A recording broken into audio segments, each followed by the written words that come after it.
Morning all, welcome to today's webinar, and it's a lovely day for it. It's great to bring together a community of like-minded marketers. We love all things Agile and how it enables marketers to use data to do great things at pace. Agile marketing is what sets strategic marketers above and apart. It's a crucial time to build resilience, drive activities at pace, and have agility to absorb and react to change. So I'd like to introduce Lydia, our Client Delivery Director, to talk about how events play a part in this. Great, thank you, Sean.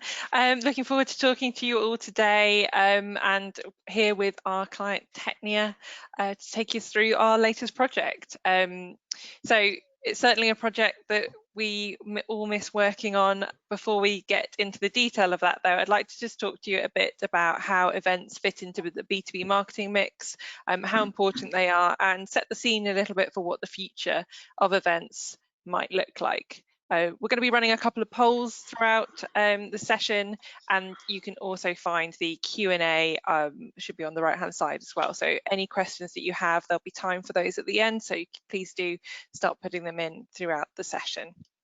Any that we don't get to, we can follow up on afterwards as well. Okay, so as you can see, we've got both Ghassan and Lisa here joining us today. Hi guys. Hello everybody. Good morning. Great, good morning. Cool. Okay, so first of all, first poll.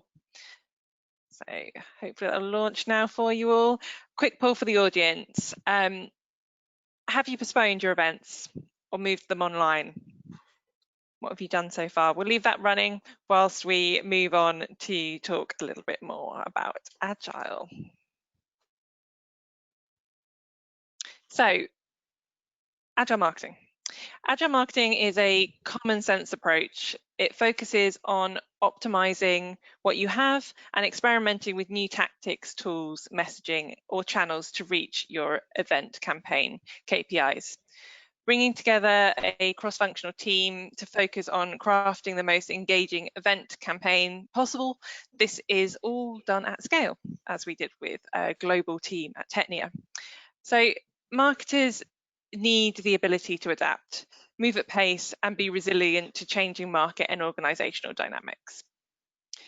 This has been critical during COVID, and we still have Brexit and now a recession to deal with. The need to rethink physical events, and often the pressure to do more with less, is, I think, real for all of us. Agile marketing allows us to take ideas or hypotheses, set KPIs, test, learn, and continually improve to drive results. By using the data-driven and iterative approach, you can improve performance and engagement during the full event campaign lifecycle, driving leads both pre, during, and post-event, which is usually our end game with any marketing activity. You can amplify higher performance tactics and channels whilst also improving and changing any areas of underperformance by continually fine-tuning how you iterate and improve outcomes. We can always add to the big returns of an event, those registrations, the attendance, and ultimately the quality of leads for the sales teams to follow up on. Today, with the help of the team TECHNIA, we will show how embedding Agile ways of working throughout a virtual event maximize attendance and lead generation.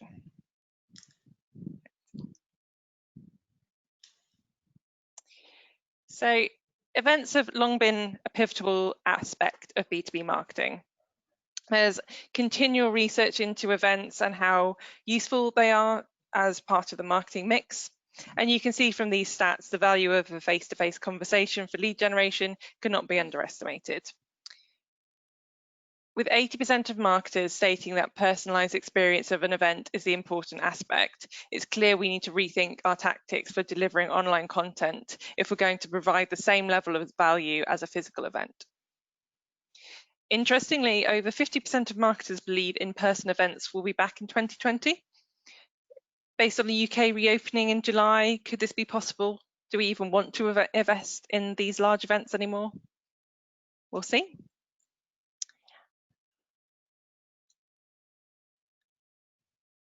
And there we are, onto our second poll.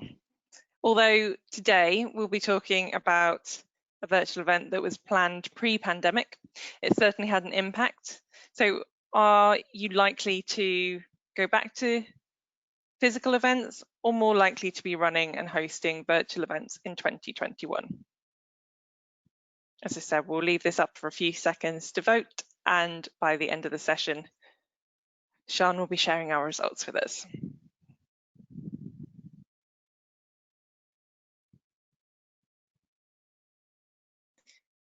Okay, so now what we're all really here for.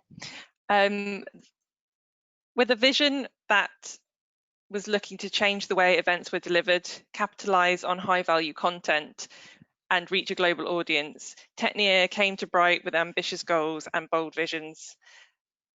Going to pass on to Ghassan now to talk to you a little bit more about where that started and how, and Lisa will then be talking about how they worked with the global and local teams to deliver in an agile way. So Ghassan, over to you. Thank you, Lydia. Thank you. Hello, everybody. As Lydia said, I will tell you about the event a little bit and then why we actually did it. But before that, I just want to tell you a little bit about who I am and who we are. I won't be forgiven if I don't talk a little bit about the company, and it'll be useful for you too. So we are a company called TECHNIA. TECHNIA is a part of a listed company called AdNode. It's listed in NASDAQ Stockholm. AdNode has got three pillars of industries they look after, and we are the group where it looks after product lifecycle management, and that is anything you see you use from hairdryer to airplanes. When any product is being designed, we get involved in these industries. So from aerospace to high tech to life science, even fashion. So the variety of industries we deal with, it's quite varied. So the requirements are different. And so what we do, we actually do, so this innovation forum, so-called, we've been doing it traditionally since 2003. So I'll come to that event. So we've been doing this physically for a while, and it's almost like we try to keep it as every 2 years because it's a big event and costly usually, and it's localized because we have to do it somewhere. So most of the times we do it in the Nordic because our HQ is in Sweden. So we do attract international customers as well as partners in that, but it's limited. So the next slides. So we started it, as I said, from 2003 until 2019, and we've done a very good job in 2019, October 1st and 2nd, where physically we done and we attracted about 350 attendees, and it was quite a success, and we had huge amount of content. But the tradition, you can't stay still, so the tradition evolved into digital. Now, I was given the the privilege of actually making this digital, and I coined by saying you must have predicted the whole COVID-19 and the shutdown and the cancellation of, but that's not true actually, because this has been in the making for almost 2 years. In 2018, when I joined as the CMO of TECHNIA, I endeavored to portray ourselves as a digital leaders, because that's what we do for our customers. So one of the things we were doing is a costly physical events, and I wasn't the advocate for it. Don't get me wrong, I quite like physical events, and they are good to get face to face with our customers and potential customers, but the cost, it's almost like if I give you numbers, for example. So you need, especially in Stockholm, you need to plan a year ahead to actually even secure a venue, and the venue will be very expensive, and the traditional cost of events, as you guys know, and involvement of people and time and cost is actually accumulates. So one of the education was to move into digital. So we planned the digital for, we started strongly planning it in November of last year. And one thing as a lesson learned for everybody want to embark on that, you need to get people behind it. People went behind it, of course, because it was November 2019. Who wants to do a virtual event? So you need to bring the people around. And what I was talking about people, and that's really important, is to get first your internal team behind you to buying into the idea, especially when I gave them the KPI of 1,000. As you see, with 2019, we had 300 plus, but I asked my team to deliver threefold. So that 1,000, I gave them the KPI for 1,000, and I remember Lisa looking at me amused. And then after about a couple of hours, she came, and it's good to have a trust in the team and that. She looked, she said, that's challenging, let's do it. So I started with that, and my strong team worked with us. But we needed an extended team where they can help us. And I did go to the market and trying to find this external team, and lucky enough, I found Bright, where they aligned with us, and they helped us to deliver this. Now, the extended team is really important. Again, you need to research and find out what resources you're going to need to do this new way of actually working. So there's just in general, the event is about really imparting knowledge, mainly networking, of course, and inspiring sales in the end, of course, and produce leads. That was the objective of the main event. Next. What the vision was really is quite simple. We have got in the company, we have got the freedom to go to explore. Our CEO advocates this for us all the time, to keep learning, build trust. We got these principal pillars in the company, and explore is one of them. And I took that literally, and I went to explore, and I went to virtual. So the principle behind this was, instead of actually attracting hundreds, then we can attract thousands. Instead of actually having a localized in one area, we can actually broadcast it globally, which is what we need. Let's don't forget, I'm not against physical, but I'd rather make physical focus and compact, cost-wise as well as effort, and then do that broadcasting out, because there's no reason why you shouldn't invest a little bit and broadcast that. So I'm very advocate of hybrid, so small physical, big virtual. And of course, you can have this content afterwards. I think one of the things about physical events, they just come and go with a bit of promotional, but you don't actually cultivate the digital assets you had. And I think that is really important to take that on, to make campaigns, to drive more traffic to your site, and make, of course, carry on making. And the other major issue for any CMO will tell you is to controlling the budget. So the derivative between physical and virtual is huge. The virtual costs us fraction of the physical. However, don't forget, time and effort is still needed. Organizational effort and time is still needed. Next. So to go from to go from as you know, just a bit more why, of course, it's 100% sustainable. Nobody will be flying to it. Nobody going to be physically printing things and putting it up. As I said, you can cultivate the physical event as content, and you can reuse it.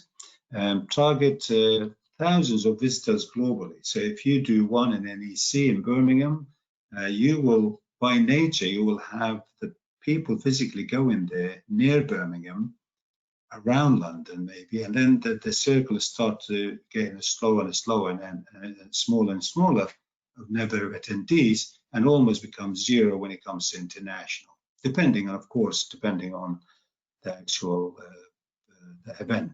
But with the virtual one, of course, you're doing the same thing, but you're broadcasting it out into the globe. Why virtual is the global bit return on investment, all the good stuff. But then again, the networking online is different than networking face to face. It's more, and as well as you can get the very strong stats afterwards. Next. So to transit from physical one, this is our physical one to show you in October we done. This is the lobby. To actually go from physical into virtual is a transition, because we could have actually gone from virtual to a flat, just saying a group of collective webinars, but we had to do the smooth transition from that lobby into this lobby. And you can see it's not that much different. In fact, it's a bit cleaner and advertising a bit more focused. And then next, that was the lobby, and then auditorium, and that was the auditorium. And here we had, you can even see my right-hand man there, Gemma. And that's the auditorium and the physical one, and there's the auditorium. We translated it into auditorium virtual. And then, of course, the same thing with booths. We had booths at exhibition. If you look at the booth there, and physically, it's not that really that attractive. It's a box and a monitor and so forth. But if you look at the digital booth, we translated that booth into more focused digital booth. Next. And if you can see here, again, the virtual booth is a bit more concise.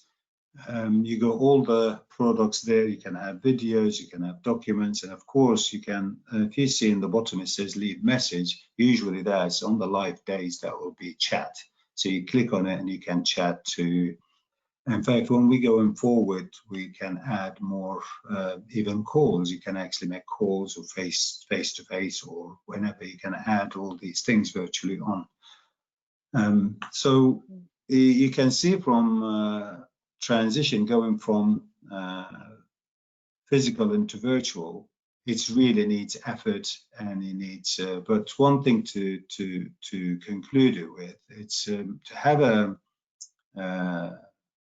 team is the most vital element of it, and Bright has been a joy to work with, and seamless integration with my team. And the Agile term is really good, because we were doing daily stand-ups, talking and changing tactics on a daily basis and driving. Hence, we hit 2,000 plus attendees, which is quite a feat. So I'll finish it off with just, I had a LinkedIn post just a few minutes ago from H&M, which is one of our customers, saying they're going to be presenting or joining UAL, which is University of Art London, in the job fair, using the exactly same platform we used. And I'll conclude with that. Interesting. Right. Thank you for your time. Thank you, Ghassan. That's really great. I mean, it was certainly a challenge when you came to us at the beginning of the year. Not going to lie, 1,000 attendees, something that was in a sort of few months' time and no real comms started, was definitely a challenge, but we like that. So it was certainly something that we were all up for as a team. Gemma, so what for you were the, sorry, Lisa, not Gemma. Okay. Gemma, that was last time. Sorry. Lisa, what were the critical success factors for you in this event?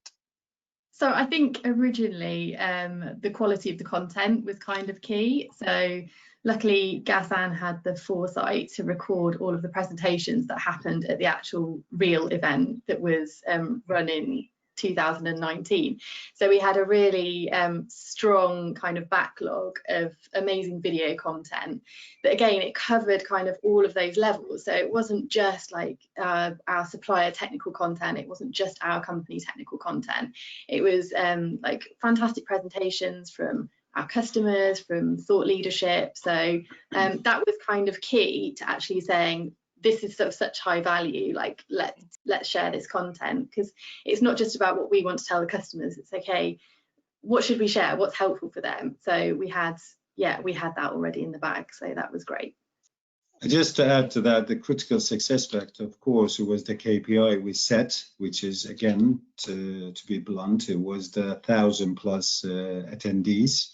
That was one of the top of the agenda, because we wanted to drive top of the funnel for 2020. Definitely. Great. So, as you mentioned, we used a variety of different tactics throughout the campaign. How did you work to agree on which ones to go for? What was the approach? So we work as part of a global team. So the way TECHNIA functions is we have a global marketing team, and then we have local marketing throughout each region. So that's why kind of you guys at Bright were key in helping us to set this strategy, because it's the first time really as a business we've run a global campaign and then filtered it out through all of those locations. So the key to it all was, I guess, being agile and saying, okay, this is our key messaging for the event, this is what we're delivering, and this is what we believe in. But actually for each of those locations there might be different messaging and different target audiences. So you helped us to create that kind of, as you say, multi-channel approach, so different messaging through different media. So where we had say LinkedIn social prospecting was hugely successful for areas like the UK, then we looked to try different things in different regions like the Nordics, where we ran Facebook messaging as a trial. So it was, as you say, that truly agile approach to say, this is our key messaging, how do we quickly reuse it and respond to what is working and what's not working. So yeah, you helped us build that. One of the things came up during that, it's we were pushing for North America to be part of it. This is one of the key KPIs we had, but we were struggling with data. So one of the things, again, Bright came to suggesting, why don't we actually focus and get some data, and then we work on that. So that was a quite success. So I applaud Nick, one of the Bright's teams. He suggested that, and we took that on. Again, as I said, as an extended team, you guys been fantastic of suggesting and directing us while we actually know that much, and then you guys are adding. So there was quite a complementary work of actually working together. So, and then we actually succeeded. We had 0 in North America, and then we actually exceeded a couple of European countries. We passed 160 or something for America in a very short period of time. So that was quite a good thing. Certainly that element of competitiveness with the local regions, doing a daily run of how many we had in each region definitely helped to push us forward, I would say, for sure. Yes. So during the promotion, you can see here, we saw a steady increase and then really accelerated towards the final goal as we got a lot closer to the event. As you can see, we ended up exceeding that maybe a week or so before the event. We learned a lot in those early stages and capitalised on what worked and what didn't. So how do you feel that Agile helped you with the local marketing teams to meet your goals? So we've talked about that a little bit, but what were the key things in terms of maybe the social prospecting that was a useful tool there, Lisa? So I think from so one key thing, apart from, as you say, like working with the local teams, the key thing in its success was the level of communication. So we had those kind of bi-weekly stand-ups closer to the end, so we clearly knew what the feedback was from the local teams, what else they needed. So like you say, with the social prospecting, like this is the messaging we're running to, what's working, what's not working. So there's that constant feedback where then you guys at Bright can respond really quickly and in an agile way change the messaging and do more of what's working and what's not working. And I think it's a level of enthusiasm, as you were saying before, that energy behind it all, because everyone's communicating really well and sharing the content in a really efficient way. That's what built it up. So I think over time that communication's there, the impetus is there to keep developing and keep looking at what's working. So yeah, keep measuring and keep improving. is key. I think the virtual event, it's lends itself very nicely to Agile method. The reason for it is the waterfall projects, like the physical events, you know exactly. So you know, you've been done many times before. You look after the parking, the traffic, the flight, I don't know what, you list them all, and then you actually work through the time. But with virtual, we knew from the outset the uptake is going to be slow in the beginning and it's going to be high. We go nearer to time. Yeah. That was the principal sort of prediction, if you like. We sort of had a vision, maybe that's what's going to happen. Without Agile, we couldn't actually do that. We couldn't get the numbers we wanted if we weren't Agile, working on a Scrum type of level of every day. Yeah. And interestingly, if this was a physical event, if you were 6 weeks out and you had what looks like probably 10% of the attendees, you probably would have pulled the plug. Absolutely. Absolutely. Absolutely. And that's exactly, yes. I think this is where the major difference is between that and how it gets matched with the Agile method. I think this is very good marriage between digitalization of the event into having Agile method. Absolutely fits in very nicely. And then Agile is a different way of working. So Lisa, something that we've talked a lot about is the cultural shift. What changes have you seen within your company, how you guys work? I think as a way of working, it's less focused on this kind of let's make an epic plan and stick to it. Introducing Agile marketing into TECHNIA, not only through this kind of event campaign, but through other work that we've done with you guys, it has been a massive change. Like, there is no more talk of like let's map all of this out, rather than looking so far ahead. If we go, okay, this is what we want to achieve, let's get started. And I think that's been a key success. It's like looking through the event plan for this, kind of you get started, you start getting in those registrations, and then you can look further in depth and say, okay, we've got these registrations so far, how do we now get the next load of registrations? Let's focus on the target material. So you break it down by industry and get more specific messaging. And I think that's been a really key learning for us, rather than setting out from the beginning and saying this is what we're delivering and failing to measure that effectively either, and say, okay, if it's not working, why isn't it working? Doing this, we can say, this is where we've got to today. How do we now do better? So it forces you to measure and adjust at each point. And I think that's a huge cultural change within TECHNIA as a business. And for marketeers personally within TECHNIA as well. It's been a huge learning curve, and it's stuff we'll carry with us.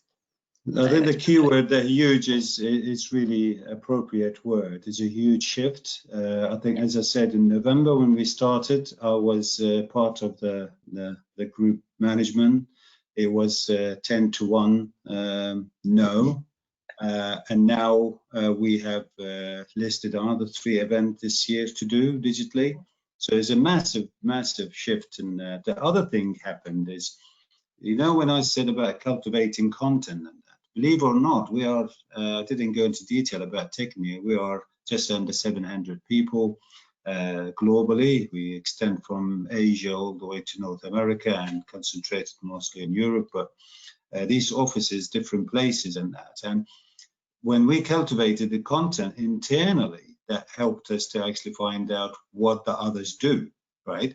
So it was actually quite an eye-opener for some people. And the other thing was, internally, people couldn't attend physical events, yeah?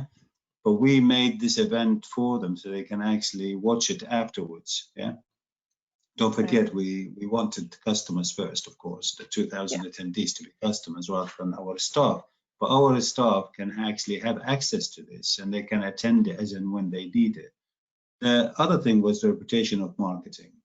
As you guys know, and most of you feel marketing, you always have this reputation about marketing. It's what they do. Yeah, some people don't even understand what they do. So I think that put us on the map as well, where they can actually see digitally. We can drive the top of the panel, and we can get thousands of people to the door. Then they can actually take that thousands of people and make something out of it, rather than marketing team or PowerPoint template makers. Yeah. Yes. So there is a massive difference in the shift, and trust. Of course, that happens with the time, and I think yes. I mean, don't forget we are a digital company, so we are a bit faster than some other companies. But still, of course, we have got misgivings, of course.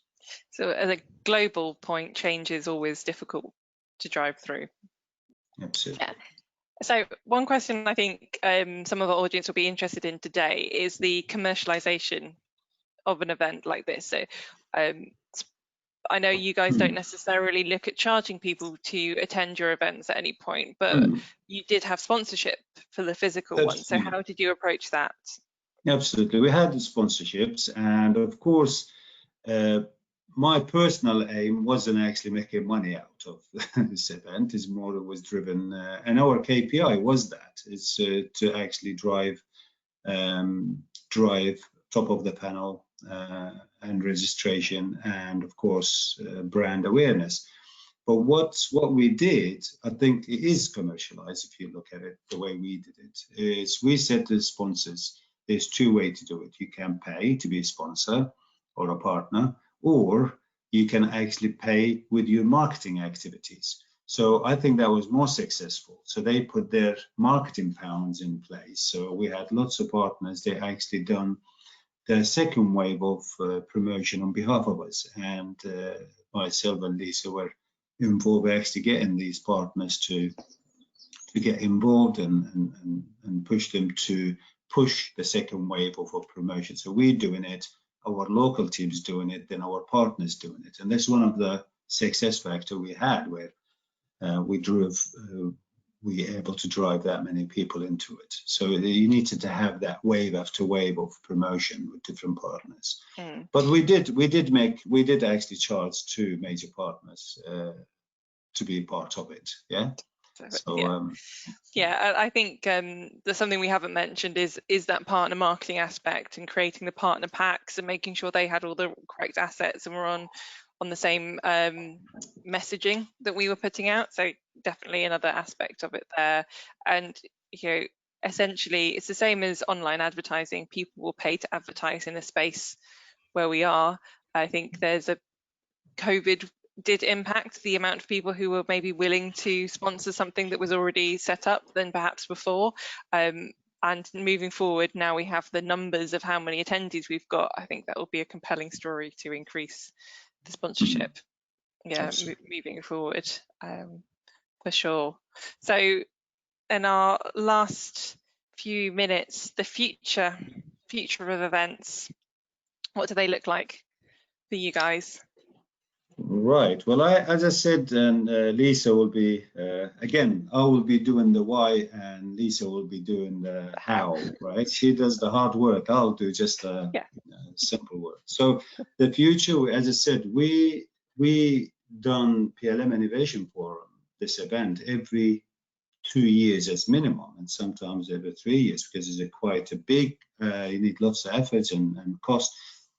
But we're planning this next half of the year. We're planning at least 3 to 4 events, digital events, and we're working very hard with our new platform to actually have our own digital platform to deliver events. So we have got 4, as I said, 4 of them coming. Lisa's actively involved with PLM Innovation Forum specifically for life science. So we're focusing it into just life science. Because we are quite big in that area, and it's of course it's topical, as well as our partners. They push in the life science products, and then we're following up with our own software, and then we're doing a simulation event, just completely on simulation, and then we're doing another one with another software end of the year. So it's about September, October, November, December. We actually have almost every month we have got a digital event to be done. They are more focused one rather than this generic one we done. Yeah, right. So lots more events to come. Just to finish it off, I think the research showing everybody's actually seeing the next 2021 is going to be more hybrid one. So will be, as I said, as my prediction is local, small, compact, but then broadcasted. So hybrid is going to be the term rather than so-called overused, the new norm, everything is virtual. I don't actually believe in that, and I'm very much advocate of virtual and digital, but I think hybrid is the way to go starting next year. Definitely. And Lisa, what for you was your biggest learning through this whole project? I think one for all of us maybe.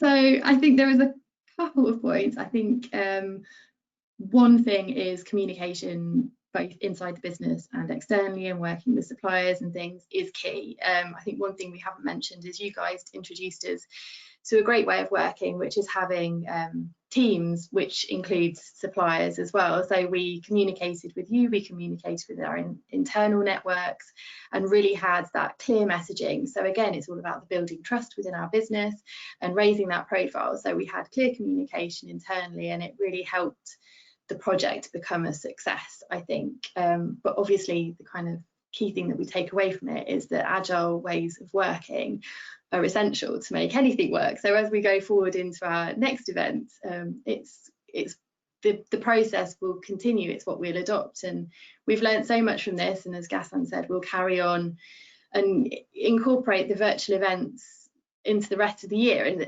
saying that 4 events sounds a lot. I can see in people's faces, oh, 4, that's a lot. But actually, once you've built a platform, and you then clone it, so actually you change the content, you've got your templates, you can reuse and redo. So again, you've taught us methods like that. So have a method, become agile, you know, run with it, say, okay, this is what we want to deliver, and then make a start, promote it, see what you do. So yeah, and I think definitely for us, one of the learnings is working so closely together as a team.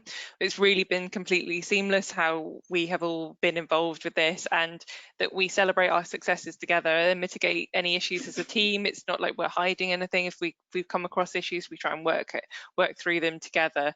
And then on I guess a more practical note, I think see a question coming in about nurture here as well. Is it, yes, we were focused on registrations, but it was really about those attendees turning up. So there was different team members who were really focused on driving that high level of registration number, but also on that nurture program as well, continually sending out different comms, recognizing that a new virtual experience was new to not just us, but probably the attendees. So you guys, Junior and your team and Phil, were really working on creating those compelling videos that showed people how to use it, so that when they turned up, they didn't just go, oh, don't know where to go, don't know what this is, dropping off, I'm off again.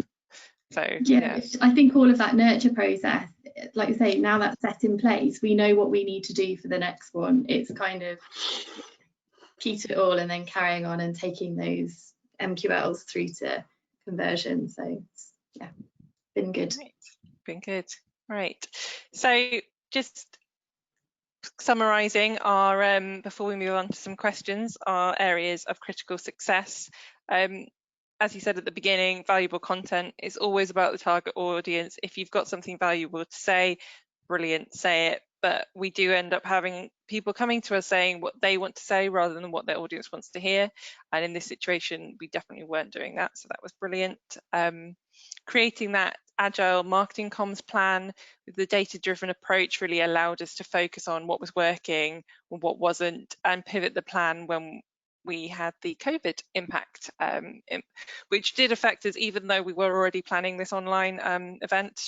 There was definitely some changes in the market based on who was available, furloughed, and etc. in our target audiences, aerospace being one large one at the time. And yes, thinking I think big. just sorry, Lydia, you had the emails, for example. We were adamant to have a work emails, but then when people were furloughed, it's a simple change, but it's a huge change. Then we had to open it up for personal emails because people being furloughed in that. Yeah, absolutely. Exactly, which impacts your whole follow-up process and lead generation, because GDPR, how do you do the consent pieces? So yeah, there's small things, big repercussions, I think, for some of that.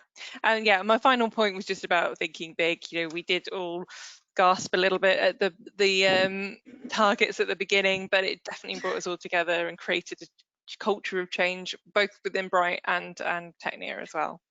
So yeah, thank you guys. Sian, Hello. can we have some questions, please, in our last few minutes? We got any few more minutes? Yeah, we probably got time for a couple of questions, and then the rest we'll have to take offline and share responses later. We've had quite a few people ask about platform and kind of how you evaluated what platform to be using to support some of the virtual event. Okay, well, that's a very good question. Again, everybody's different. So when we started in November, like I said, we had almost zero budget. So because there was not a lot of people behind it in November, so I had to go, believe it or not, I had to go with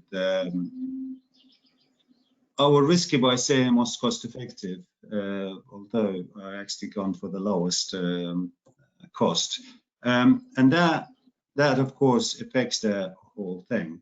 But the main thing is what we found, the platform you need is two things. Is one, are you going to go transition from physical and you want to transition and make it look like an expo, then you can actually do that. Or you want to actually go completely flat, because I've got, depending on your audience really, so we have got technical audience, young audience, then you can actually do it flat, use Vimeo and have a flat WordPress website and just do that. But there are other audience where actually they are used to this kind of expert type lobbies and breakout sessions and auditoriums and booths, and then you need to, it depends on your requirement really. But there are a lot of them out there, and but as COVID-19 is, they are on demand, so you need to plan ahead. The minimum lead time I've been told is about 12 weeks to actually get that platform. Hence, we decided to actually build our own. We are a technical company. We know what we want. We started our own, so we go in to do it ourselves. So and we're hoping to succeed, and we test it September 10th, hopefully. Great. Yeah, I think our main piece of advice there would be to us to speak to past clients. All of them are very good at doing shiny front ends on their websites at the moment. So speaking to people who've been through the experience and the pains is definitely something you could try to do. See, sorry, Sian, I see another question that's a little bit more about the layout of the event here and how you drove people to the live days versus the on demand. Yeah. So Lisa, that was something you worked on in terms of the agenda?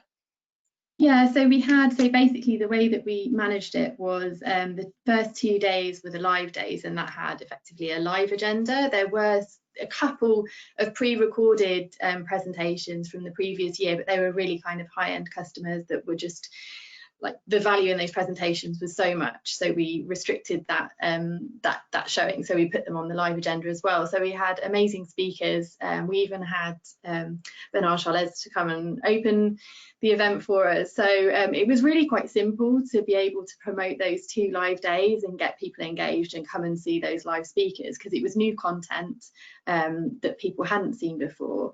And yeah, for those they don't know, Bernard Charles, he's equivalent to Bill Gates of 3D. So he is head of president and CEO of Dassault Systems, which is the provider of all the 3D softwares, including 3D Experience, of course. Okay. The other thing, obviously, that was available on the 2 live days was industry experts. So behind each of the booths, you could come online and network and chat to those experts on those days. So again, with your guys' help, we were able to build the communication to let people know that people would be available. And we had, again, a really agile example is where people weren't necessarily visiting a booth, and Annie quickly helped us to write some comms so that the sales guys who were behind the booths could share that within their LinkedIn to say, come and visit me here. So yeah, it was a smooth process, I would say, to get people to those live days. I think so. And I think there's a good point there as well. It didn't stop when we went live. We continued our comms and continued our nurture to make sure that people were attending and engaging with all the content along the way. Sian, do we have time for any more? Are we pushing it? We're pushing it a little, I think. So, but I think we could talk for hours, I'm afraid. We could, yeah. There's another one that was really around how clients have responded to, you know, the cost of virtual events versus physical events. So I don't know if we've got time to answer that, but if not, maybe we can take that offline.